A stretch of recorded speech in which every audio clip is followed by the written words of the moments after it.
got to the end of a week of dieting where you're doing everything right? You're logging your food, you're going to the gym, you're hitting your steps, but yet still nothing is happening. Or if it is happening, it feels painfully slow. Today, I'm going to go through exactly what I would do, the things I would check off as a fat loss coach with 16 years worth of experience if I wanted to see that fat loss moving along a bit quicker. And the last one is probably the one where most women unintentionally slow down their own results. So let's get straight into it.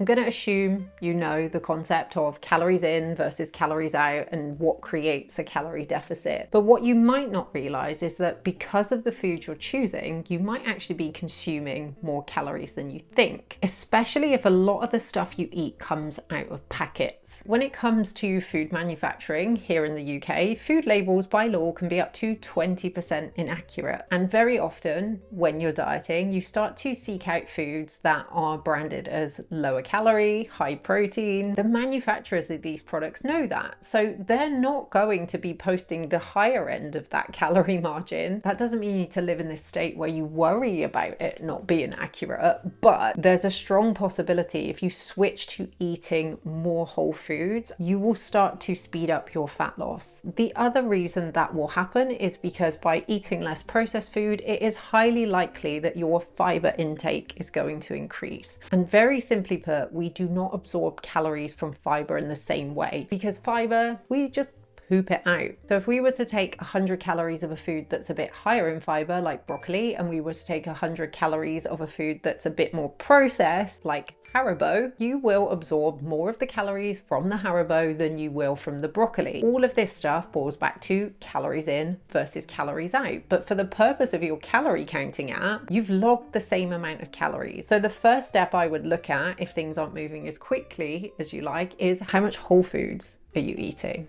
The next one that catches people out is the way they weigh and log things. I don't want anyone to become super neurotic over the scales, but I would not be in a fat loss phase using measures like tablespoons of oil, half an avocado, handful of nuts. I would be looking to use actual measures in grams on a digital weighing scale. You don't have to do this for absolutely everything, but I think a good starting point and a good general policy is the higher calorie the food, the more attention I'm going to give it when I'm weighing it. We have to remember that as women, we're on less calories, right? So if you're dieting on 1300 calories a day, let's say you mislog some olive oil and you forget to log your cappuccino, well, straight away we found 130 calories that you haven't logged. That's 10% of your day if you're only on 1300 calories. So the lower your calories are, the more significant this becomes. So if you're not fully tracking everything, I would start tightening that up. Okay, the next thing I would do if I wanted to see fat loss as fast as possible, I would be planning my food the night before or at the very least the morning of, and I would be following that through like a meal plan. Because it's so easy to start having extra things and forgetting that you had them. A bit of syrup in the coffee, a biscuit that someone's given you at work, a few bites of the kids' dinner. I think planning your food in advance and almost following that through in the day starts to highlight where that extra picking comes in. Unless you have a memory like Rain Man. Sally Tibbs Sally. 461-0192. Nobody can remember the exact grams of things that they had throughout the day.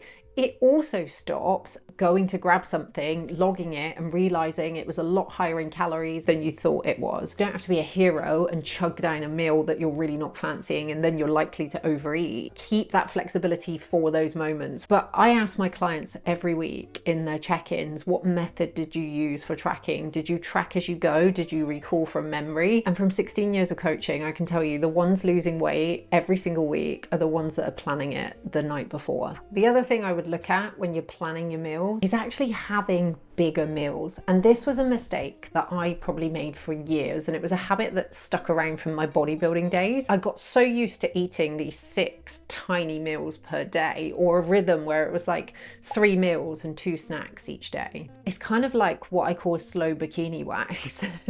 Those snacks give you a little bit of food coming in, but they don't really do anything to register fullness. And we know from studies on satiety that the way your brain registers fullness is not just just down to the number of calories that comes in, but it's also the amount of calories in one sitting, the size of the meal, and how your brain perceives that meal. A little test I sometimes get clients to do, or I do it for them when I go through their food diary, is scroll through the MyFitnessPal. If you've got your meals laid out as breakfast, lunch, dinner, snacks, you don't really ever want to see more calories coming from that snacks column than you do your actual meals themselves. That to me as a coach is a bit of a red flag, particularly if somebody's lunch is looking like a salad that contains 200 calories, but then they're taking in 500 calories in skinny bars, skinny popcorn, protein bars, protein yogurt, stuff that's just not going to fill them up. If you were to change that to a much bigger lunch that contains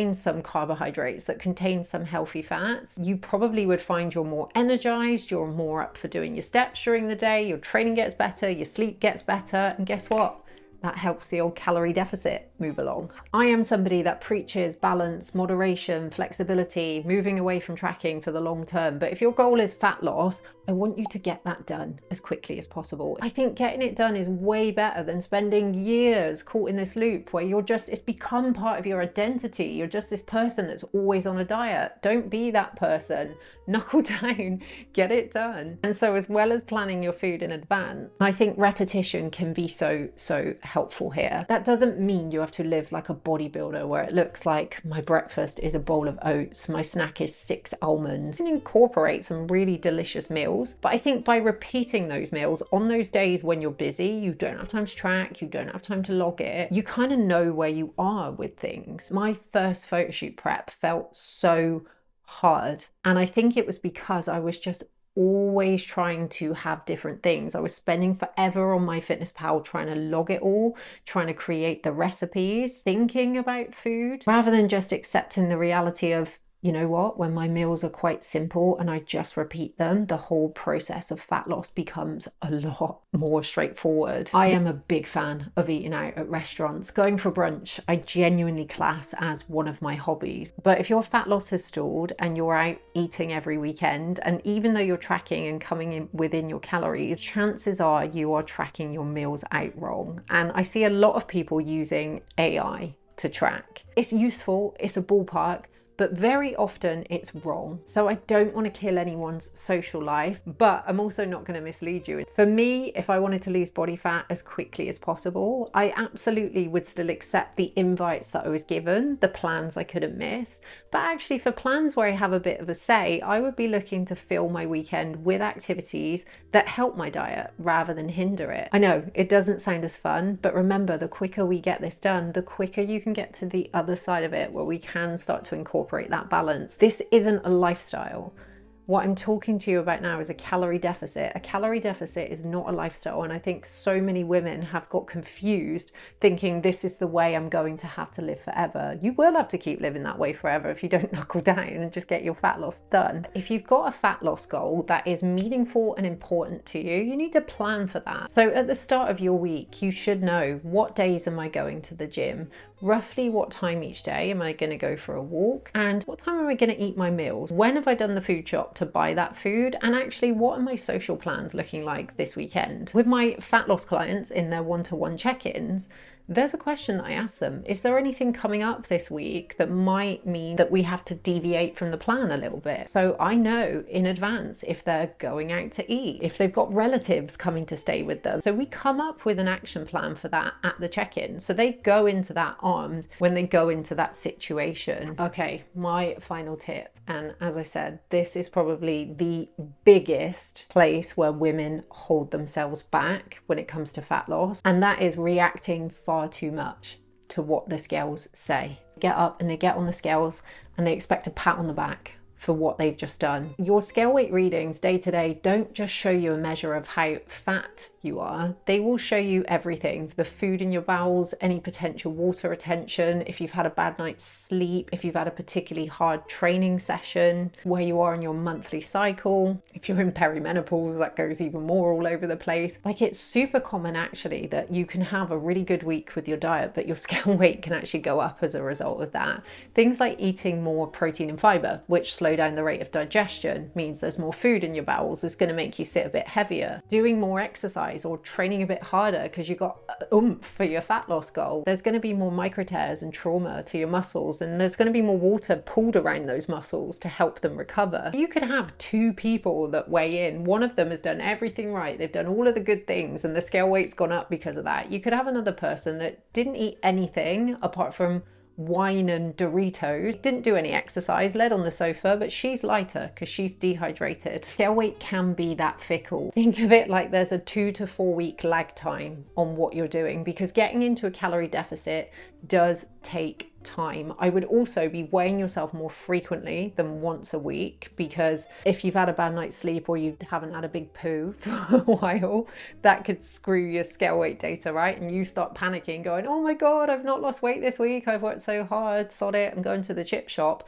when actually you have lost weight, it's just a bad reading that day. So I would take numerous data points and get an average. But more important than that, I would be looking at your body measurements, because when it comes to the scales, I always say you need to think of that like working overtime. When you go and put those extra hours in at work, assuming you're paid by the hour, you wait until that money comes up in your monthly paycheck. You don't go and do a few days overtime and then go in the office and demand to your boss that that money is paid there, otherwise you're going to quit. No, you don't do that. But for some reason, we do it when we're dieting. And I understand why. It's harder than eating what you want. It's harder to go and do more steps and go to the gym, right? Fat loss is simple. It's not easy. Every time you start reacting to that and assuming it's not working, your behavior might change, or you might become deflated. You might decide that's not worth doing. And so you never actually give it long enough to work. And that is why, before I run any of my group fat loss programs, the first thing I do is give an in-depth explanation of scale weight, the science behind what you can expect to see with fat loss, because I think once women start to understand that,